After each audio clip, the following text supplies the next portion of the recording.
بسم اللہ الرحمن الرحیم الحمد للہ رب العالمین والصلاة والسلام علی اشرف الانبیاء والمرسلین وعلی آلہ وصحبہ اجمعین اما بعد۔ قواعد زبان فارسی مشتقات کا بیان ہم پڑھ رہے تھے، اور کل ہم نے حاصل مصدر پر بیان ختم کیا تھا، تو اس سے پہلے اس میں تفضیل ہم نہیں پڑھ سکے تھے، چونکہ مصدر کی ہم نے تفصیل مزید بھی پڑھنی ہے، تو اس لیے اس میں تفضیل کو میں نے پہلے رکھا تھا، لیکن کل وہ نہیں ہو سکا۔ تو آج کا درس اس میں تفضیل سے آغاز پذیر ہوگا۔ تو سب سے پہلے تعریف لکھیں۔ اس میں تفضیل وہ اسم ہوتا ہے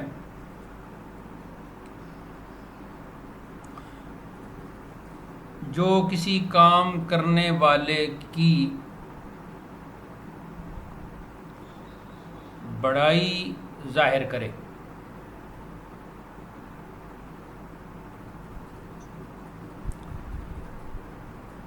اب اس کے مختلف اسالیب ہیں فارسی میں۔ ایک عام طریقہ جو اس میں تفضیل بنانے کا وہ ہے کہ اسم فاعل کا کوئی بھی صیغہ لے کر بنانے کا قاعدہ لکھیں۔ پہلے بنانے کا قاعدہ،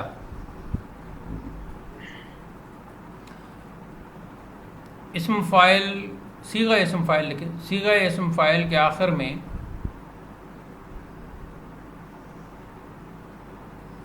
لفظ تر، اس کو انورٹڈ کامہ میں لکھیں یا بڑا بریکٹ میں استعمال کرتا ہوں، اس سے ذرا نمایاں ہو جاتا ہے، کا اضافہ کرنے سے عموماً اس میں تفضیل بن جاتا ہے۔ جیسے پرندہ سے پرندہ تر۔ اب پرندہ کا معنی ہے اڑنے والا، تو پرندہ تر کا معنی ہوگا بہت زیادہ اڑنے والا۔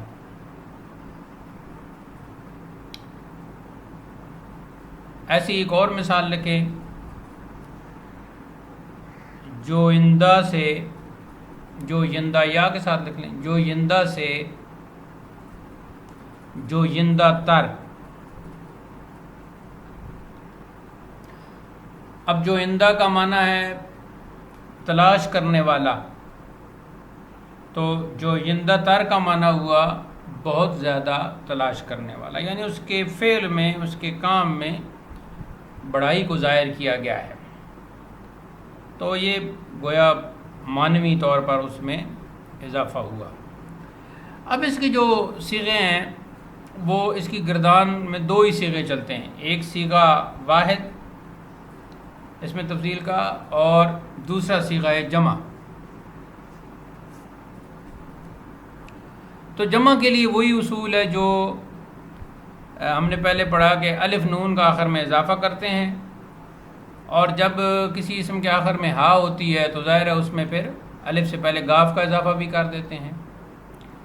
تو اب پرندہ کی جمع ہوگی پرندگان، اس میں لکھنے میں ہا نہیں آئے گی، اور جوئندہ کی جمع ہوگی جوئندگان۔ اب تر جو ہے وہ جیسے صیغہ واحد میں ہم نے اسم کے بعد لگایا، تو ایسے یہاں بھی جمع کے بعد ہی لگائیں گے، یعنی کیسے کہیں گے؟ پرندگان تر اور جوئندگان تر۔ یہ تو ہے عمومی۔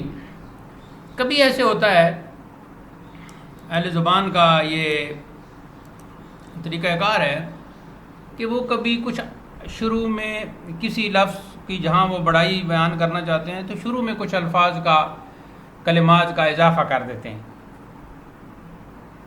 جن میں سے ایک لفظ ہے بسیار۔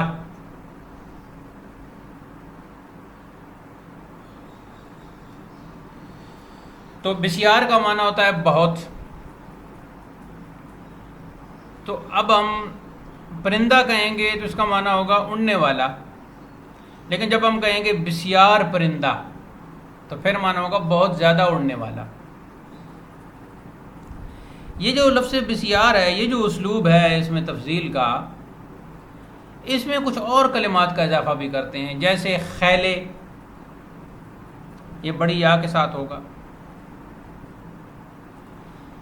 اب ہم کہتے ہیں خیلے پرندہ تو اس کا معنی بھی ہوگا بہت زیادہ اڑنے والا. یہ لگا تو سکتے ہیں ہم کسی جگہ بھی یہ کلمات، لیکن اہل زبان کچھ اپنے محاورات میں مخصوص الفاظ مخصوص مقامات پر لگاتے ہیں. تو مثلا اب ظاہری حسن بیان کرنا ہو تو اس میں بھی خیلے کہتے ہیں. اس کے علاوہ ہے جی لفظ خوب، کبھی یہ بھی کسی اسم کے آغاز میں شامل کر کے اس میں تفضیل بنا لیتے ہیں، یعنی اس میں تفضیل کا معنی نکالتے ہیں. کبھی از حد کا لفظ استعمال کرتے ہیں.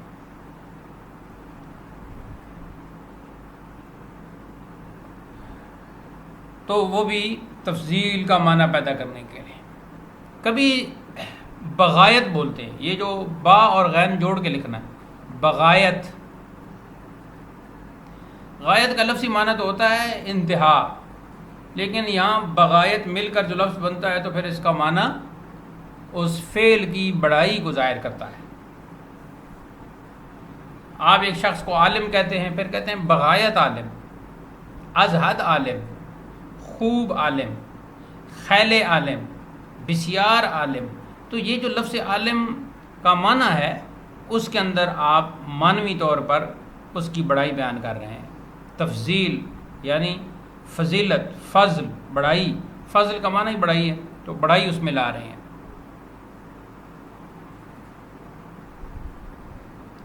اب آپ کہتے ہیں مثال کے طور پر تیز، تو یہ ایک عام ہے، لیکن جب آپ کہتے ہیں خوب تیز تو پھر اس میں تفضیل کا معنی ہو گیا. خوب تیز دوڑو، جیسے وہ اردو میں استعمال کرتے ہیں ہم. ایک بندہ ہے جی، اگلی مثال لکھیں چالاک. اب آپ اسے کہتے ہیں از حد چالاک، ٹھیک ہو گیا جی. تو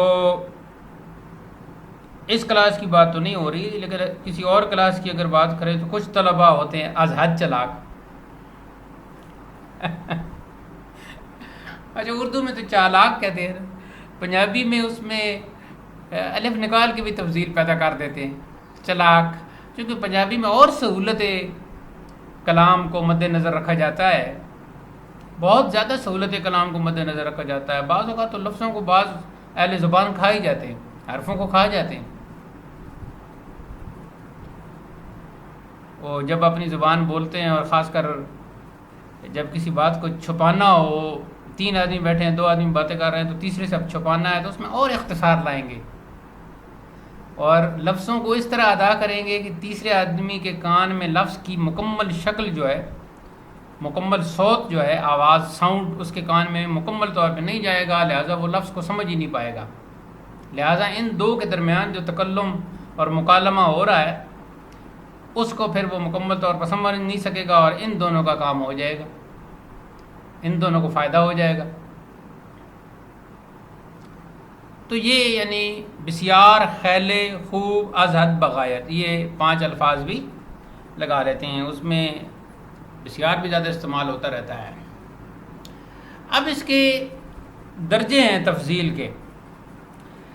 اب مثال کے طور پر ایک لفظ ہے پاکیزہ. تو پاکیزہ جو ہے وہ تفضیل جو ہے وہ اسے کہتے ہیں تفضیل نفسی، یعنی اس میں آپ تفضیل تو بیان کر رہے ہیں، فضیلت تو بیان کر رہے ہیں کہ وہ چیز پاکیزہ ہے، لیکن ایک تو کسی سے تقابل نہیں کر رہے، اور ایک اس کی آخری درجہ جو غایت درجہ ہے وہ نہیں بیان کر رہے. ٹھیک ہے جی. تو یہ انگریزی میں سے پازیٹیو ڈگری کہتے ہیں، یعنی جو عام لفظ ہے، اور فارسی میں اسے تفضیل نفسی کہتے ہیں.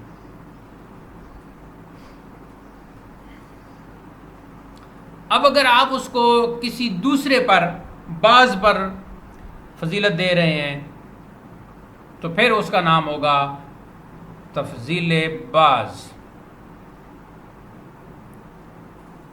تو بریکٹ میں آپ کمپیریٹیو ڈگری بھی لکھ لیں. اب یہ کمپیریٹیو ڈگری آ جائے گی کہ وہ بعض سے اس میں فضیلت ہے، اس کے کام میں، اس کے فعل میں، تو اس کے لیے عموماً تر کا لفظ استعمال کرتے ہیں. اب ایک پورا نقشہ پاکیزہ سے بنا لیں گے. الف لکھیں گے پاکیزہ اور با لکھیں گے پاکیزہ تر. الف سے پہلے جو ہے اوپر یا دائیں طرف جائے ہاں بھی لکھیں تفضیل نفسی، اور پاکیزہ تر پہ لکھیں گے تفضیل بعض. اب آپ اس کی تفضیل کو بیان کرنے کے لیے سب سے اوپر والا درجہ، جو سب سے اوپر درجہ ہے، وہ بیان کرنا چاہتے ہیں تو اسے کہتے ہیں تفضیل کل. یعنی سب پر ہی اس کی فضیلت آپ بیان کرتے ہیں کہ جو اس کا فعل ہے، جو اس کا عمل ہے، جو اس کا کام ہے، اس میں وہ سب پر اسے فضیلت حاصل ہے. یہ آخری درجہ ہے تفضیل کا، اسے کہتے ہیں تفضیل کل، اور انگریزی میں اس کو سپرلیٹو ڈگری آپ لکھ لیں.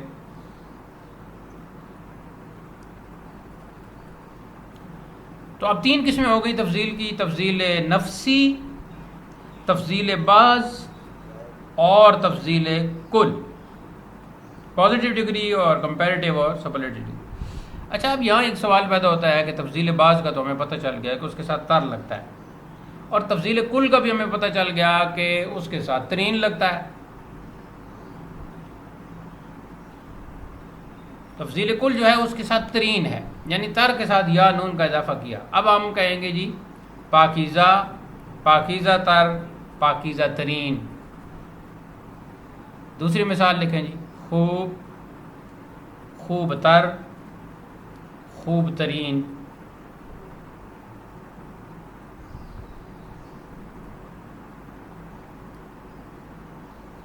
ٹھیک ہو گیا جی. کبھی ایسے بھی ہوتا ہے کہ عربی کا کوئی لفظ لے کر اس کے ساتھ بھی تر اور ترین کا اضافہ کر دیتے ہیں، لیکن عربی کا لفظ وہی ہوتا ہے جو فارسی میں متداول ہوتا ہے. نوٹ کے طور پر یہ بھی لکھ لیں. اچھا، اب اس میں ہم سمجھ گئے کہ پاکیزہ تفضیل نفسی ہے، پاکیزہ تر تفضیل بعض ہے، اور پاکیزہ ترین تفضیل کل ہے. یہ تو جب ہم تقسیم کریں گے. اور ویسے جو ہم نے کہا کہ اسم فاعل کے ساتھ تر لگا ہوگا تو وہ تفضیل ہوگا، وہ اس میں تفضیل ہوگا.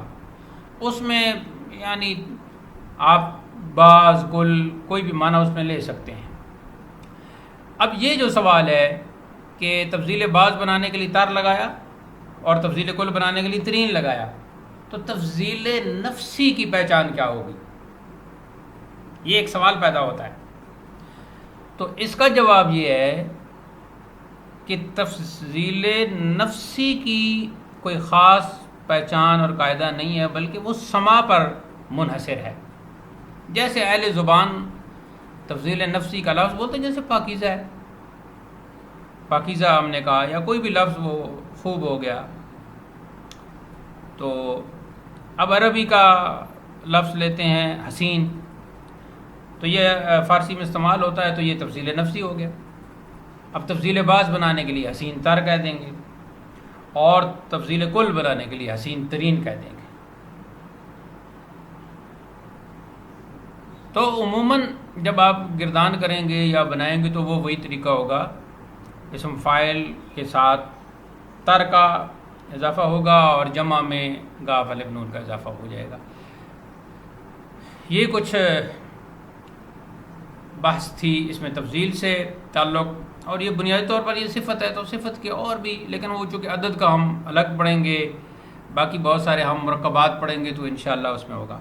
اب آج کا جو میرے ذہن میں تھا وہ یہ تھا کہ ہم چونکہ اسم فاعل کا بیان پڑھ چکے ہیں، اس میں مفعول کا بیان پڑھ چکے ہیں، حاصل مصدر کچھ مصادر کے ہم پڑھ چکے ہیں، اس کا جو طریقہ کار ہے، جو میتھڈ ہے وہ ہم پڑھ چکے ہیں، اور مصادر ہم پڑھ چکے ہیں. تو میں چاہ رہا تھا کہ کیوں نہ آج ایک جدول بنانا ہم شروع کریں کہ جس میں ہمارے کالم کتنے بن جائیں گے. سب سے پہلے ہم لکھیں گے مصدر، پھر ہم لکھیں گے فعل مضارع، پھر ہم لکھیں گے اس میں فاعل، پھر ہم لکھیں گے اس میں مفعول، اور پھر ہم لکھیں گے حاصل مصدر. تو اس کا فائدہ یہ ہوگا کہ ہمیں جب بھی ہم اس جدول کو دیکھیں گے تو ہمیں ایک تو ہر مصدر سے بننے والا مضارع پتہ چل جائے گا، دوسرا یہ ہے کہ اسم فاعل اور اسم مفعول پتہ چل جائے گا، تیسرا ہمیں جو چیز ابھی ہم نے بہت زیادہ مقدار میں یاد کرنی ہے وہ ہے حاصل مصدر. اگرچہ حاصل مصدر کے کچھ بتا دیے ہیں طریقے، کبھی شین کا اضافہ کرتے ہیں جیسے دانش ہے، اور کل کچھ اور ہم نے پڑھے ہیں، کبھی الف کاف کا اضافہ کرتے ہیں، اور اس طرح خوراک پوشاک ہو گیا، اور تقریباً 7-8 طریقے جو ہیں وہ حاصل مصدر کے جو انداز ہیں، جو اسالیب ہیں، سٹائلز ہیں، جو وہ کل ہم نے پڑھے ہیں. لیکن بہترین طریقہ یہی ہے کہ یہ پڑھ لیے جائیں، انہیں لکھ لیا جائے، انہیں حفظ کر لیا جائے. تو اب لکیریں تو آپ بعد میں لگاتے جائیں، یا یہ جدول صاف کر کے بے شک بعد میں لکھیں. تو اگر یہ وہی کاپی ہے تو پھر آپ ضروری مصادر پہ چلے جائیں، تاکہ ہم شروع سے ہی ہر مصدر جو ہم نے لکھا ہے اس کا ہم کرتے جائیں.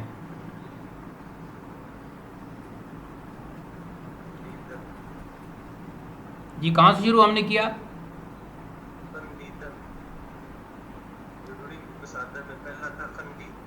خندیدن. اب اس کا فعل مضارع تو ہم نے پڑھ لیا ہے خندد.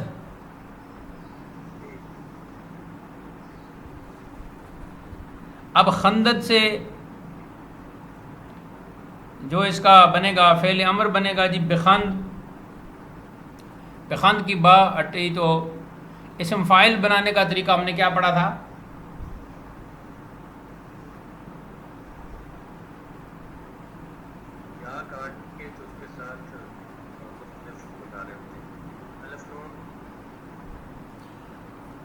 ہاں جی، اس کے ساتھ ہم نون ساکن ہے اور دال ہے دا، یہ ہم لگاتے ہیں. تو بخند سے کیا بنے گا؟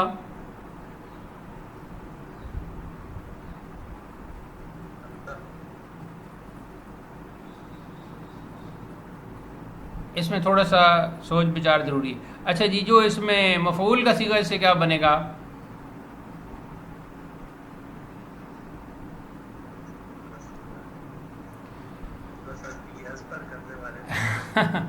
تھوڑا سا ہم اس کو کرتے ہیں، دوبارہ پیچھے جاتے ہیں جی. پہلے تو ہم نے یہ دیکھنا ہوگا کہ مضارع کے بارے میں تو ہم نے یہ پڑھا ہے کہ اس کے آخر میں دال حرف دال آئے گا اور اس سے پہلے زبر آئے گی، لیکن قاعدہ کوئی نہیں. تو وہ تو خندد ہمیں پتہ چل گیا کہ خندیدن سے خندد ہے. لیکن اسم فاعل کا جو قاعدہ آپ نے لکھا ہے وہ آپ ضرور ذرا دیکھیں، وہ آپ دیکھ لیں. نون دال ہے دا، یہ کس کے ساتھ لگے گا؟ صیغہ امر حاضر کے ساتھ. ٹھیک ہے جی. اب خندیدن سے صیغہ امر حاضر کیا بنے گا؟ بخند. با ہٹا دیں تو پیچھے رہ گیا خند. تو خند جب رہ گیا تو ہم نے یہ کہا ہے کہ نون تو ساکن ہوتا ہے اور اس سے پہلے جو حرف ہوتا ہے اس کے نیچے زیر آتی ہے، تو یہ بنے گا خدندہ.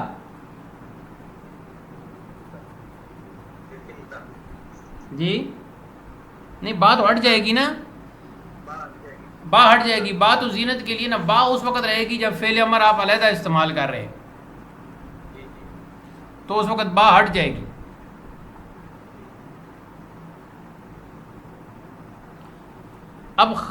اب جو خندیدن، تو اس کا جو مصدر ہے خندد، اور خندند، خندی، ٹھیک ہے جی. خندی سے فعل امر جب بنائیں گے تو یا ہٹا دیں گے تو پیچھے رہ جائے گا خند، ٹھیک ہے جی. خند کے ساتھ ہم نے لگانا ہے نون ساکن اور دا. جی یہی بنے گا خندندہ. اس کا معنی ہوگا ہنسنے والا. اب اس میں مفعول بنانے کا جو طریقہ ہم نے پڑھا ہے بہت ہی آسان پڑھا ہے کہ مصدر سے نون ہٹائیں اور اس کی جگہ ہا لگا دیں. تو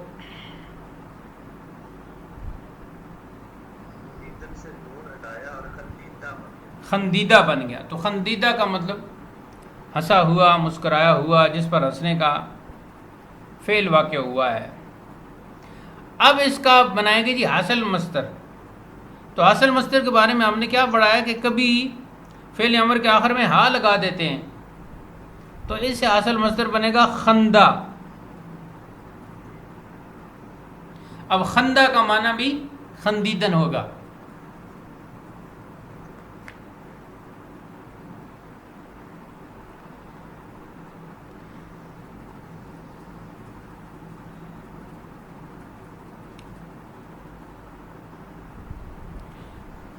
اور وہ جو ایک متعدی بنانے کا طریقہ ہے وہ تو خیر کوئی نہیں، وہ تو جب ضرورت ہوگی اور فعل میں زیادہ زیادہ جب تمرین ہوگی تو آ جائے گا. یعنی اس میں الف اور نیدن بڑھانا ہے نا متعدی بنانے کے لیے، تو وہ اس جدول میں لکھنے کی ضرورت نہیں ہے میرے خیال کے مطابق. میرے خیال کے مطابق اسم فاعل اور اسم مفعول لکھنے کی بھی ضرورت نہیں تھی. اور میں نے پہلے جہاں کہیں لکھا تھا اس میں نے یہ جو ہے یہ آپ دیکھیں اس میں 3 کالم ہی ہیں. یعنی پہلا مصدر کا ہے، دوسرا مضارع کا ہے اور تیسرا حاصل مصدر کا ہے. اس میں نے وہ نہیں لکھا. لیکن اب میں چونکہ آپ کم وقت میں پڑھ رہے ہیں اور دوبارہ اس طرف آنا بھی نہیں کیونکہ آگے اور چیزیں پڑھنی، تو پھر یہ میں نے سمجھا کہ جدول کو بڑھا دیا جائے تاکہ آپ جب جدول کو دیکھیں تو آسانی سے ہر چیز آپ کے سامنے آ جائے. یہ بعد میں بھی جدول آپ اس میں اضافہ کرتے رہیں گے. تو یہ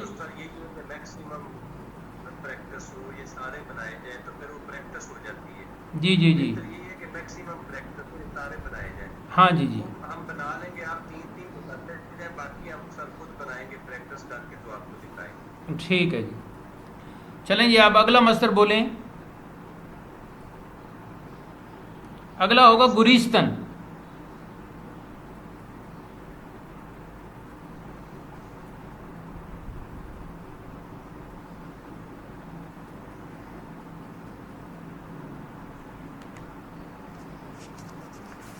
گریستن ہونا چاہیے. تو گریستن سے بنے گا جی فعل مضارع گریت. یہ ہم لکھ چکے ہیں پہلے.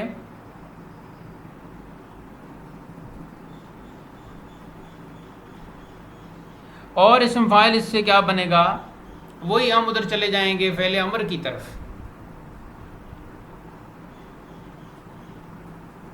فعل امر کی طرف جب ہم جائیں گے تو ہم دیکھیں گے کہ صیغہ امر حاضر کیا ہے.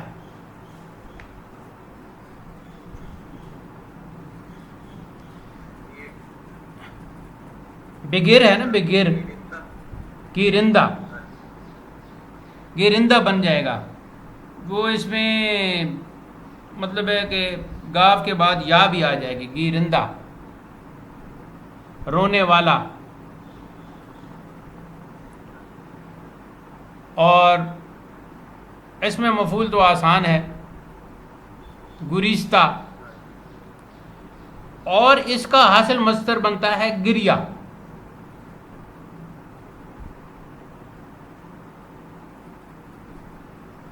تو اب گریا کا معنی بھی وہی ہوگا جو گریستن کا ہے. جب ہم اردو میں بھی کہتے ہیں کہ جب انہوں نے یہ دکھ بھری داستان سنی تو پھر گریہ کرنے لگے، یعنی رونے لگے۔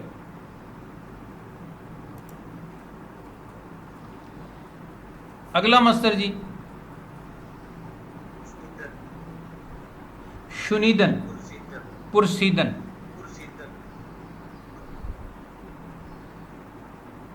پہ کہہ رہے ہیں نا، پرسیدن۔ پرسیدن کا فعل مضارع ہو گیا پرست، اور اس سے فعل امر بنا پرس، اور اس سے اسم فاعل بنا پرسندہ۔ پوچھنے والا، اور اس سے اسم مفعول بنا پرسیدہ جی،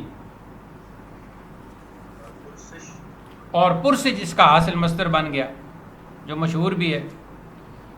اب اس میں پرسش میں آپ نے دیکھا کہ وہ شین کا اس میں آیا، جیسے دانش میں آیا تھا، تو پرسش کیسے بنا؟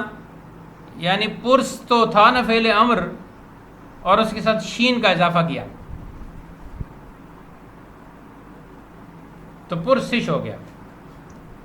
یہاں ایک سوال پیدا ہوتا ہے کہ جب پرس فعل امر تھا تو وہ تو ساکن تھی اس میں سین، تو پھر پرسش کیوں کہہ رہے ہیں؟ تو اس کا جواب یہ ہے کہ عموماً قاعدہ یہ ہے کہ جب کسی ساکن حرف کو دوسرے حرف سے ملائیں تو سب سے آسان حرکت جو ہے وہ کسرہ کی ہے، زیر کی ہے، تو اس لیے زیر کا استعمال کرتے ہیں۔ اب اگر آپ پرسش یا پرسش کہیں گے، پرسش کہنے سے تو ساؤنڈ سسٹم میں وہ آ جائے گا کہ ذرا سختی آ جائے گی، ثقالت آ جائے گی، بھاری پن آ جائے گا، اور پرسش کہیں گے تو منہ کافی کھلے گا، کیونکہ فتحہ کہتے ہیں نا زبر کو، تو اس سے منہ کھلتا ہے۔ تو پرسش کہنے میں ساؤنڈ میں خوبصورتی ہے، آہنگ میں اور صوت میں خوبصورتی ہے، تو اس لیے زیر کی۔ اب دانش اور پرسش، اب اگر آپ کے سامنے کوئی کہتا ہے جی پرسش یا پرسش، تو وہ پنجابی سٹائل ہی ہوگا، وہ کم از کم فارسی انداز نہیں ہوگا۔ اگلا مصدر جی،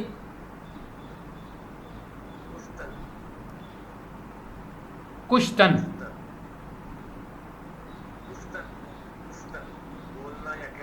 گفتن، اچھا بولنا، تو اس سے فعل مضارع بنے گا جی گوید،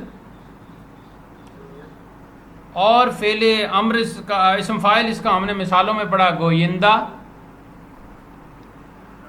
اور اس میں مفعول اس کا بن گیا گفتہ، اور حاصل مصدر بن گیا گفتار اور گفتگو، دونوں بن گئے۔ عام مشہور ہے گفتگو اور گفتار بھی، یہ اس کے حاصل دونوں حاصل مصدر بن گئے۔ کبھی اس کا حاصل مصدر صرف گفت بھی بنتا ہے،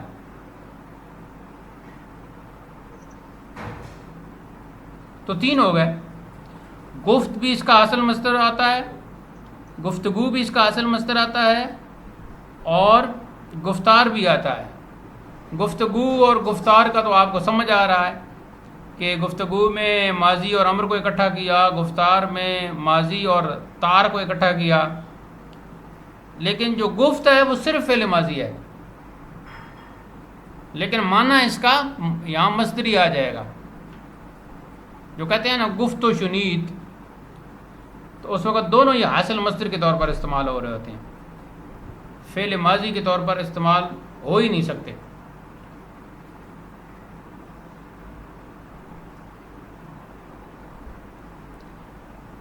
آپ کی گفتگو بڑی اچھی ہے اور آپ کی گفتار بڑی اچھی ہے، یہ تو بالکل واضح ہو گیا نا۔ لیکن جب آپ نے کہا گفت و شنید، تو اس میں پھر گفت بھی حاصل مصدر کے طور پر آ گیا۔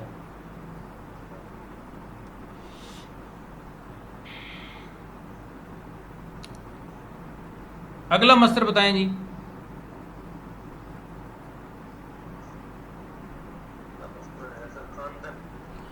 خاندن. اب اس سے فعل مضارع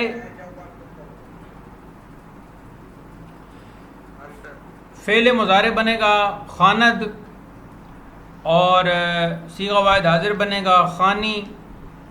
یا ہٹ گئی تو خان رہ گیا, خان کے ساتھ نون ساکن دا لگا تو خانندہ. تو خانندہ اسم فاعل بن گیا, خاندہ اس میں مفعول بن گیا. اور اس کا حاصل مصدر آپ بتائیں.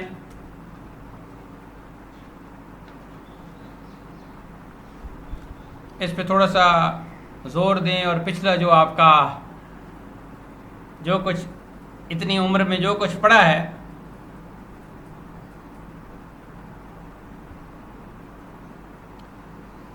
اس کا جو ہے وہ نتیجہ سامنے آئے گا.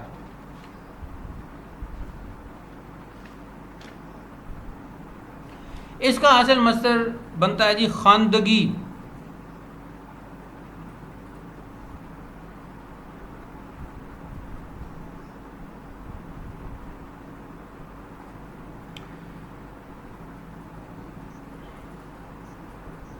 کیونکہ خواندگی کا معنی بھی خواندن ہے, پڑھنا ہے. یہ اصل مصدر میں زیادہ تر ریڈنگ کی جگہ میں یہ استعمال کرتا ہوں, ریڈنگ کہنے کے بجائے خواندگی کہتا ہوں. اگلا مصدر کیا ہے جی؟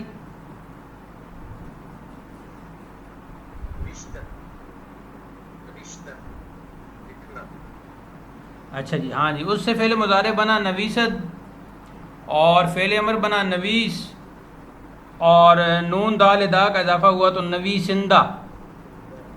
اسم فاعل بن گیا, نوشتہ اس میں مفعول بن گیا. اور اس کا حاصل مصدر کیا بنے گا جی؟ جی نوشت. نوشت بنے گا فعل ماضی.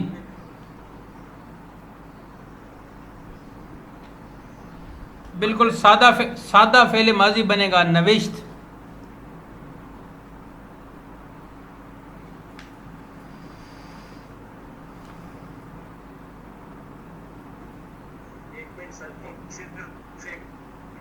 جی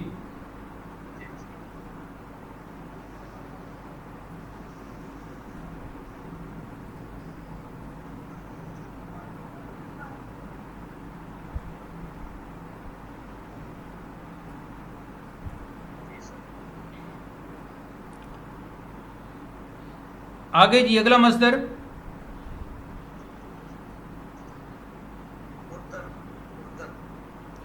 خوردن سے خورد فعل مضارع بنے گا, اور خور فعل امر بنے گا. اسم فاعل خورندہ, اسم مفعول خوردہ. اور حاصل مصدر کے بارے میں آپ نے سوچنا ہے کہ آپ کے ذہن میں کیا آتا ہے.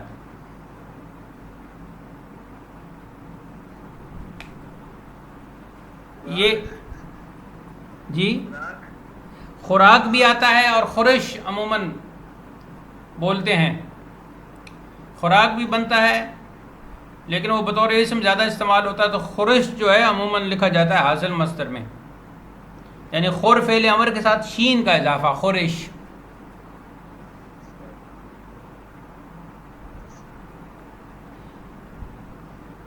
خوراک کو بھی جب ہم تحلیل اس کی کریں گے, اسے کہتے ہیں تحلیل صرفی, یعنی علم صرف کی روشنی میں حل کرنا. تو خوراک کی جب ہم تحلیل صرفی کریں گے تو اس کو بھی حاصل مصدر ہی کہیں گے. آگے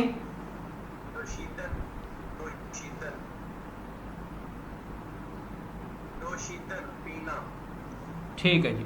اس سے فعل مضارع بنے گا نوشد, اور فعل امر بنے گا نوش, اور نوشندہ, اور نوشیدہ.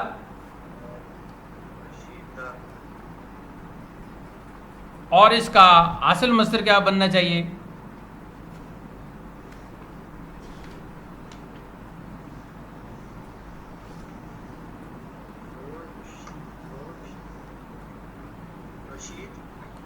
نوشیدہ تو وہ بن جائے گا نا، اس میں مفعول بن جائے گا.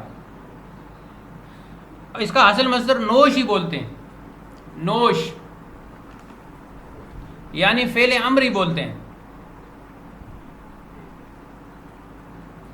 تو جیسے استعمال کرتے ہیں کہ آپ یہ آب زمزم نوش فرمائیے.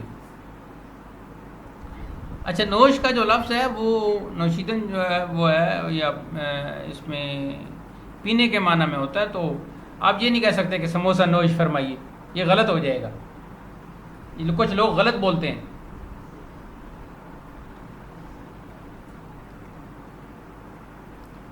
اب کنیکشن ٹھیک ہو گیا آپ کا. نوشیدن چونکہ پینا کے معنی میں ہے تو نوش اس کا اصل مصدر ہے، تو یہ پینے کے معنی میں ہی آئے گا. آپ یہ نہیں کہہ سکتے کہ سموسہ نوش فرمائیے، پکوڑا نوش فرمائیے، بلکہ وہاں جو ہے وہ کھائیے یا تناول فرمائیے وہ لفظ استعمال ہوگا، لیکن نوش کا لفظ صرف پینے کی جگہ استعمال ہوگا. اگلا مصدر بتائیں جی. اچھا، آپ کی آواز بہت کم آتی ہے، والیوم نہیں اوپن کیا ہوا؟ والیوم اوپن ہے سر. دادن. ٹھیک ہوگا. اس سے ہوگا جی دہد یا دہد، دونوں طریقے سے پڑھتے ہیں دہد. اور اس کا فعل امر بنے گا دہ. تو نون ساکن اور دال دا تو دہندہ. دہندہ اس کا بن جائے گا اس میں فاعل،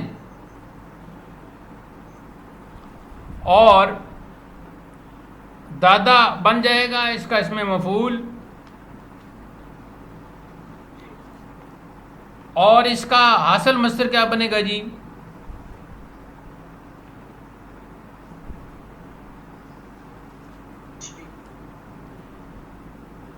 اس کے جو ہے وہ حاصل مصدر دو بنتے ہیں. ایک دہ فعل امر جو ہے اس کے ساتھ شین کا اضافہ کرتے ہیں، دہش، دہش یا دہش. ٹھیک ہو گیا جی، دہش یا دہش. اور دوسرا اس کا فعل ماضی استعمال کرتے ہیں داد. دونوں اس کے حاصل مصدر چلتے ہیں.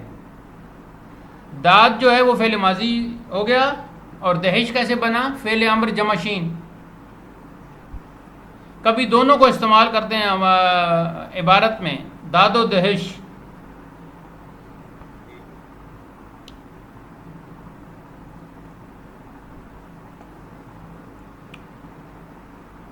اگلا مصدر جی گرفتن سے فعل مضارع بن گیا گیرد، یا کے ساتھ گیرد، اور گیرد سے پھر گیر آ گیا اور گیرندہ بن گیا. گیرندہ. تو گیرندہ پکڑنے والا اور گرندہ رونے والا، یہ فرق ہے. گرندہ اچھا، اور اس سے گرفتہ، اور اس کا حاصل مصدر کیا بنے گا جی؟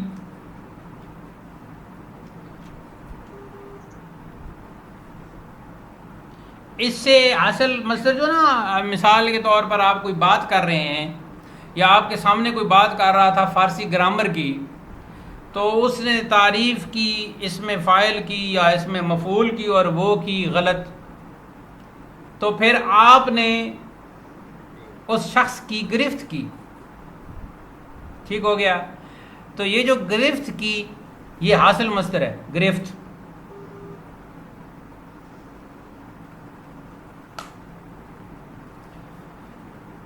جو میں نے آخری جملہ کہا ہے وہ سن لیا تھا آپ نے؟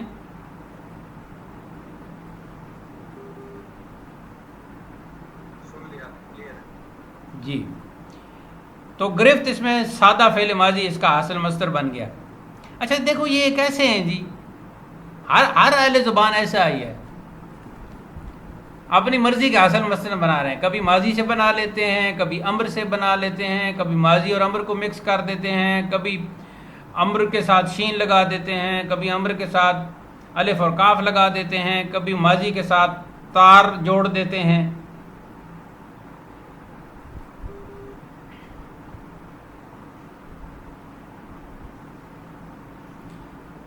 تو ان کے ہاں ورائٹی بہت زیادہ ہے، باقی زبانوں میں بھی ایسے ہے، لیکن چونکہ یہ ہم باقاعدہ گرامر پڑھ رہے ہیں تو اس کی جو خوبصورتی ہے، جو ورائٹی ہے، جو لفظوں کی بوقلمونی ہے، جو رنگا رنگی ہے، جو خوبصورتی ہے، وہ ہمارے سامنے آ رہی ہے۔ اگر یہ میری ویڈیو ریکارڈ نہ ہو رہی ہوتی تو یہ اپنا کال پر جو میں پڑھا رہا ہوں یہ تو پھر ستیہ ناش ہو جاتا لیکچر کا۔ شکر ہے کہ یہ ریکارڈنگ بھی ہوتی ہے۔ اگلا مصدر کون سا ہے جی؟ کلیئر آ رہی ہے سر۔ جی اگلا مصدر کون سا ہے؟ تشریر میں نشستن، نشستن سے نشینت فعل مضارع ہو گیا، نشین فعل امر ہو گیا، نشینندہ اسم فاعل ہو گیا بیٹھنے والا، اور نشستہ اس میں مفعول ہو گیا۔ اور حاصل مصدر کے بارے میں آپ نے سوچنا ہے۔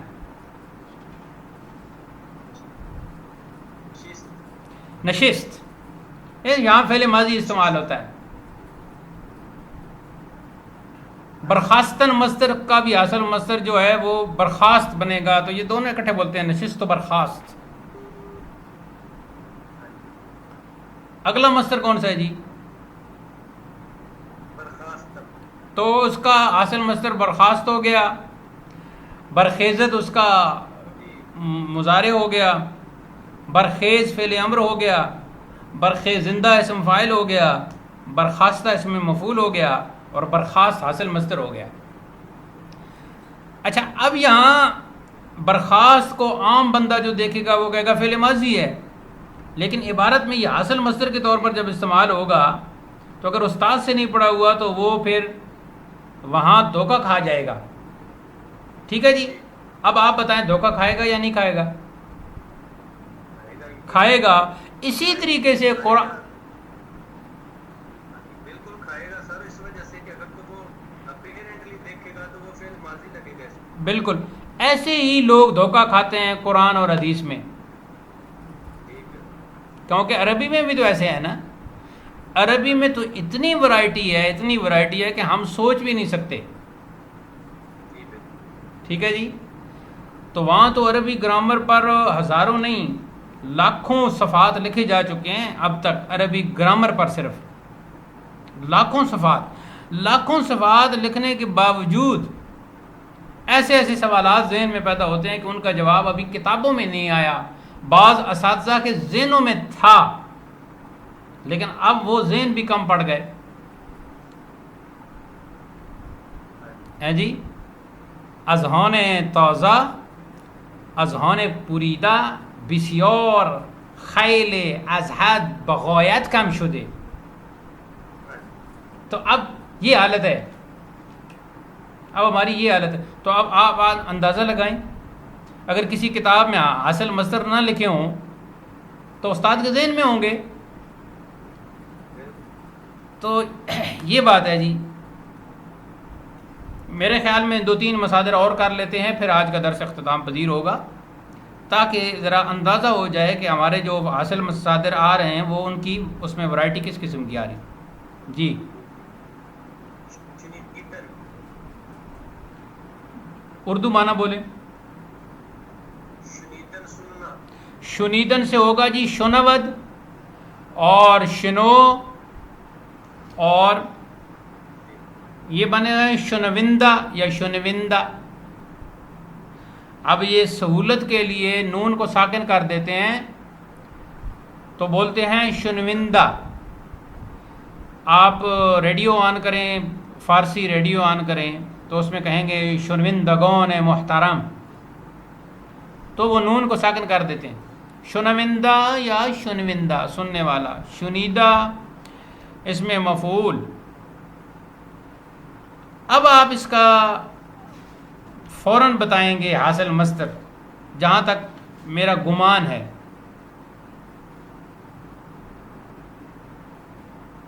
شنوائی، شنوائی بھی ہے، شنید بھی ہے، دونوں ہیں۔ شنید فعل ماضی کا کے طور پر استعمال ہوتا ہے.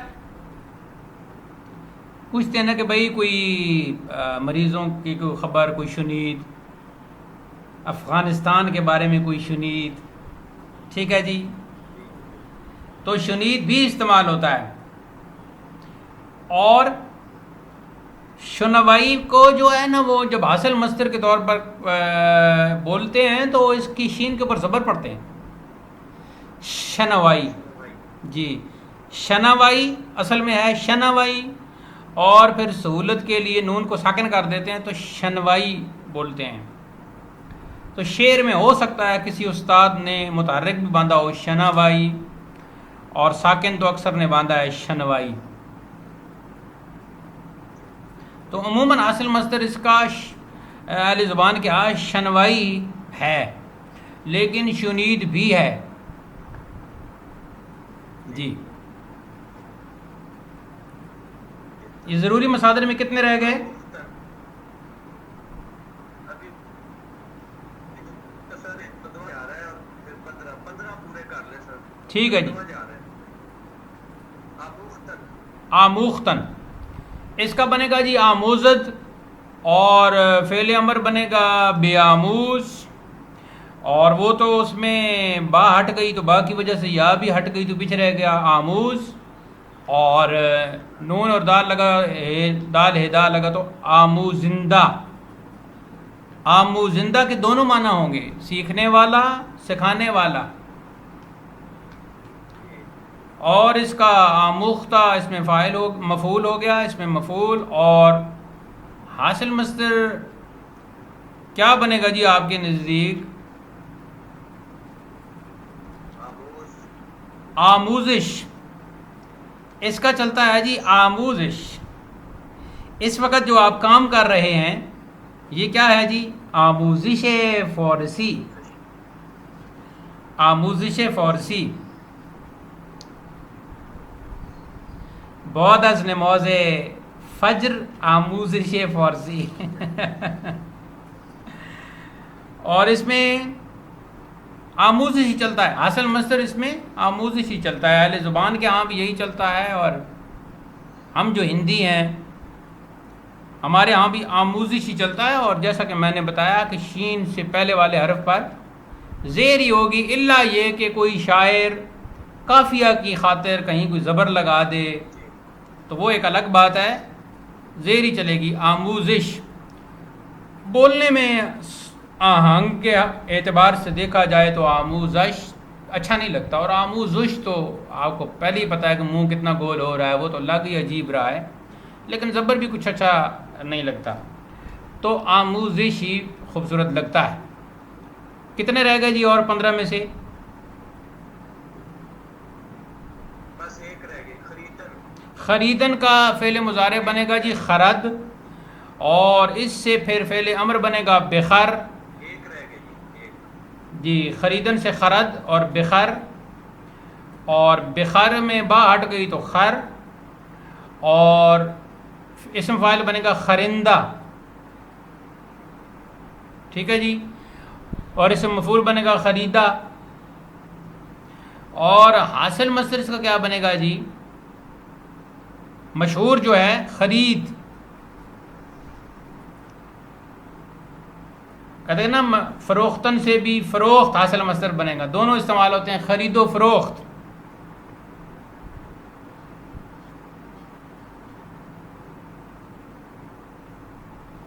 تو اس کا حاصل مصدر فعل ماضی آ گیا خرید.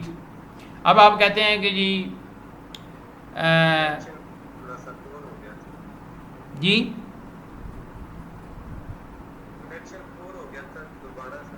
جی خرد. خرد، خا کے اوپر زبر، خرد فعل مضارع ہو گیا، اور بخر اس کا فعل امر ہو گیا، با ہٹ گئی خر رہ گیا، تو آگے نون ساکن دا لگا تو خرندہ بن گیا اسم فاعل خرندہ، اور اسم مفعول خریدہ. جی. اور حاصل مصدر اس کا ہے خرید، یعنی وہی فعل ماضی، خرید. جیسا کہ فروختن کا حاصل مصدر ہے فروخت. اور یہ دونوں حاصل مصادر مرکب عطفی کے طور پر استعمال ہوتے ہیں، خرید و فروخت. ٹھیک ہو گیا جی. جی جی تو فروختن کا بھی ہم نے حاصل مصدر تو پڑھ لیا، لیکن اس کا اسم فاعل بنے گا فروشندہ، کیونکہ فروشت مضارع ہے، فروشندہ بیچنے والا. یہ 15 پورے ہو گئے جی. اب ہم کلاس میں باقاعدہ پڑھیں گے، وہ چھوڑیں گے کوئی نہیں، لیکن اپنے طور پر آپ ضرور ان کا اجرا کریں جو آپ لکھ چکے ہیں. تو ظاہر ہے اجرا کرتے وقت آپ مصدر سے لے کر حاصل مصدر تک ایک پوری پٹی پڑھیں گے، تو یہ اجرا کریں آپ. یعنی یہ ہو گئے مصدر ہے، پھر فعل مضارع ہے، پھر اسم فاعل ہے، پھر اسم مفعول ہے، پھر حاصل مصدر ہے. یہ ہو گئے جی 5، اور 15 کو 5 سے آپ ضرب دیں گے. ٹھیک ہے جی.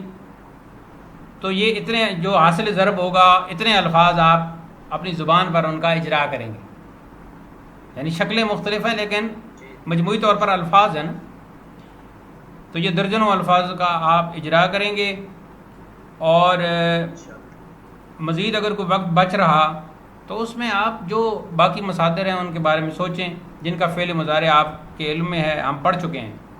جو ہم پڑھ چکے ہیں تو ظاہر ہے وہ ہمارا سبق کلیئر ہے نا. تو جو نہیں پڑھا ہم نے اس کے بارے میں ابھی آپ کو نہیں پتہ کہ میں اس پہ کیا گفتگو کروں گا، کیا بات کروں گا. تو یہ آج کا درس ہو گیا جی. اللہ تعالیٰ خیر رکھے. آج کا درس اختتام پذیر ہوتا ہے. وآخر دعوانا الحمد للہ رب العالمین. والسلام علیکم ورحمۃ اللہ.